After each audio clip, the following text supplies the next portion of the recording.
এটা কোন ধরনের খেলা? একটা মানুষকে এইভাবে ভাবতেছে হচ্ছে নিচে ফেলে আরেকজন ওখানে বসে আছে, আবার আপনার উল্লাস করতেছে।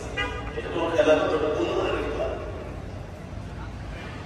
নবীর প্রশ্নের জবাব তারা না দিয়ে এক সাহাবী বলেন, ফুরান নসাই অবনবীজি এখানে ভালো কুস্তিগির আছে, এত বড় কুস্তিগির, তার সুনাম শুরু থেকে এত বেশি,